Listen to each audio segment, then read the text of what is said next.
Hey all, so ఈరోజు నేను మీకు ఒక ట్రిక్ చెప్పబోతున్నాను, very important. So atomic mass ఎలా గుర్తుపెట్టుకోవాలి, సో ఫస్ట్ 20 ఎలిమెంట్స్కి ఎలా గుర్తుపెట్టుకోవాలని చెప్పి నేను ఒక ట్రిక్ చెప్తా ఉన్నాను. చూడండి ఇక్కడ మనకి trick to calculate atomic mass of first 20 elements అన్న atomic number is denoted by Z. ఓకేనా? ఇఫ్ అటామిక్ నెంబర్ అనేది Z అనేది ఏందన్నా ఈవెన్ ఉంది అనుకోండి, ఈవెన్ అటామిక్ నెంబర్ ఉంది, so then mass number A is equals ఏమవుతుందన్న 2Z అవుతా ఉంది. A is equals to 2Z అవుతా ఉంది. If atomic number is like whatever odd number ఉందనుకోండి, atomic mass A is equals to whatever 2Z plus 1 అవుతా ఉంది. 2Z plus 1 అవుతా ఉంది. For example if you take aluminium అన్న ఒక example తీసుకోండి. ఇక్కడ అల్యూమినియం తీసుకున్నాను, అల్యూమినియం తీసుకోండి.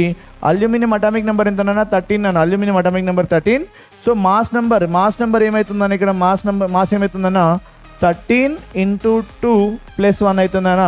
So 26 plus 1, so will be getting 27 అన్న. సో 27 వస్తా ఉంది కదా, ఇక్కడ చూడండి మనకి 27 అని ఉంది, 27 అయితే ఉంది. సో ఇక్కడ అటామిక్ మాస్ ఆఫ్ 20 ఎలిమెంట్స్ లో 5 ఎక్సెప్షన్స్ ఉన్నాయన్నా. ఒకటి హైడ్రోజన్ అటామిక్ మాస్ 1 ఉంది.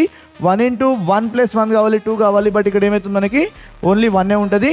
సో బెరీలియం 9 వస్తూ ఉంది, నైట్రోజన్ 14, క్లోరిన్ 35.5 అండ్ ఆర్గాన్ అనేది 40 వస్తూ ఉంది. సో ఈ 5 మాత్రమే ఎక్సెప్షన్, రిమైనింగ్ అన్ని కూడా ఈ ఫార్ములాలో సూట్ అవుతా ఉన్నాయి.